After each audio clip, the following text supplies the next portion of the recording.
Bonjour et bienvenue à toi dans cette nouvelle vidéo. Aujourd'hui, on va parler un petit peu du commentaire d'arrêt au grand oral du CRFPA. Comment est-ce qu'on fait un commentaire d'arrêt quand on touche aux libertés fonda? C'est vrai qu'on n'a pas eu trop l'habitude de le faire en licence, en master, mais aujourd'hui, je vais vous donner un petit peu la méthode que moi, j'aurais appliquée. Encore une fois, je n'ai pas passé le grand oral du CRFPA sur un commentaire.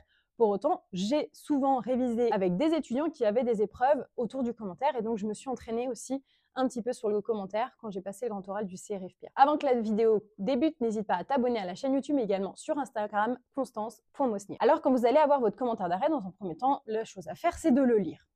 Voilà.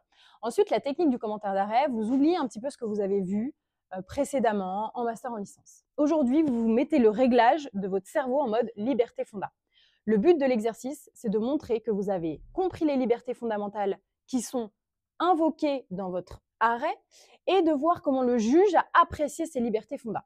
En fait, l'exercice dans le commentaire, il est différent de la dissertation parce que dans la dissertation, vous essayez de mettre en balance, vous faites un petit peu plus l'avocat, vous mettez en balance les libertés. Et dans le commentaire d'arrêt, vous mettez plutôt en critique, entre guillemets, oui, en critique de comment est-ce que le juge a apprécié la liberté fonda. Encore une fois, les libertés fondamentales, elles oscillent. Parfois, il y en a une qui prend le dessus sur une autre et parfois, c'est le contraire dans certaines circonstances. Et justement, ici, dans le commentaire d'arrêt, il va falloir montrer comment le juge a raisonné et dans quel cas il aurait raisonné différemment. Quand vous avez lu votre arrêt, listez toutes les libertés fondamentales que l'arrêt touche, d'accord? Parfois, c'est très explicite, parfois, ça l'est moins, d'accord? Bon, premier outil, c'est d'aller lire évidemment le visa.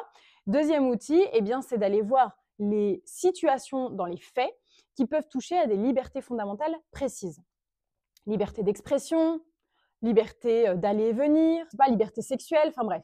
Vous cherchez toutes les libertés qui sont en jeu dans votre sujet, d'accord? Vous allez nous dire dans un premier temps pourquoi et nous expliquer comment le juge a tranché finalement, s'il a fait prévaloir telle liberté sur une autre, s'il a condamné telle personne vis-à-vis de tel fait qui touchait à telle liberté.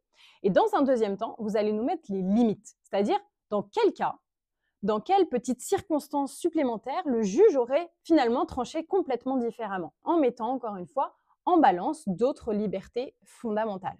D'accord?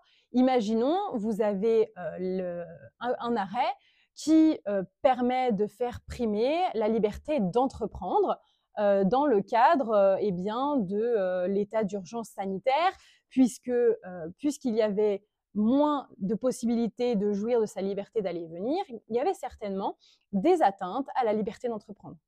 Mais dans quelle situation eh bien, on aurait été dans une critique différente? Eh bien, par exemple, si notre arrêt touchait je sais pas, à l'état d'urgence écologique, qui n'existe pas, mais qui pourrait très bien exister dans notre monde, et bien finalement, ici, la liberté d'entreprendre, elle pourrait finalement être amoindrie par finalement eh bien, le droit de l'environnement, le droit de vivre dans un environnement sain. Et donc, vous pouvez développer finalement les limites de la liberté d'entreprendre, qui est votre thème principal de votre arrêt, avec d'autres libertés qui vont venir primer dans certaines circonstances sur votre liberté qui a pourtant, dans votre cas, été protégée par votre juge.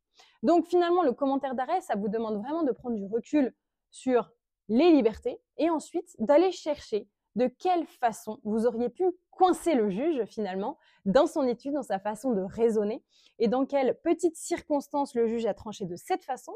Et si la petite circonstance en question n'avait pas existé, et ben la décision aurait été complètement différente. Donc il faut vraiment faire une étude liberté fonda et ne pas se mettre en mode commentaire d'arrêt classique que vous rendez en TD. Parfois, vous pouvez tomber sur des arrêts qui vous paraissent pas du tout être, qui touchent pas aux libertés fonda.